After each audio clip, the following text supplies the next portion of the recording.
In today's video, I'm going to teach you how to use Microsoft Forms. First, head to forms.office.com and sign in with your Microsoft account. Once you're on the home page, choose what you want to build.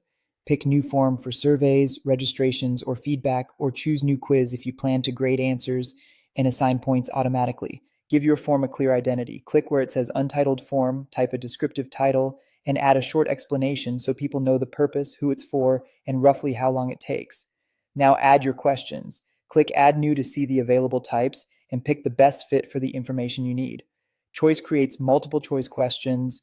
Add your options, allow one or multiple answers, and consider shuffling choices to reduce bias. Text is ideal for written responses. Keep it short for names or emails, or switch to long answer when you expect a paragraph. Rating lets people score something using stars or numbers. Choose the scale length and label the ends, like poor and excellent, to make meaning clear. Date collects a calendar date, perfect for scheduling or birthdays. Ranking allows respondents to drag and drop items into their preferred order, which is great for priorities.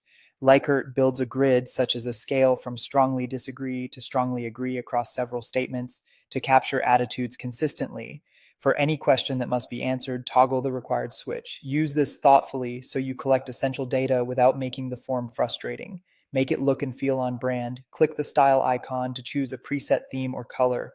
Aim for high contrast to keep it accessible and easy to read. If you like, upload your own background image or a company logo. Simple, high-quality visuals work best.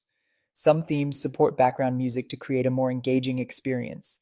Use it sparingly so it enhances rather than distracts. Before you share, open the menu with the three dots in the top right and select Settings. Decide who can fill out this form, anyone with the link or only people in your organization. Adjust response options like limiting to one response per person or setting start and end dates, and choose your notifications so you receive email alerts when submissions arrive.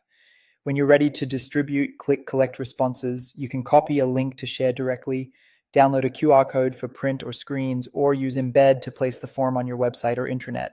As responses come in, switch to the Responses tab at the top to see real-time counts and visual summaries. This is where you track progress and spot quick insights.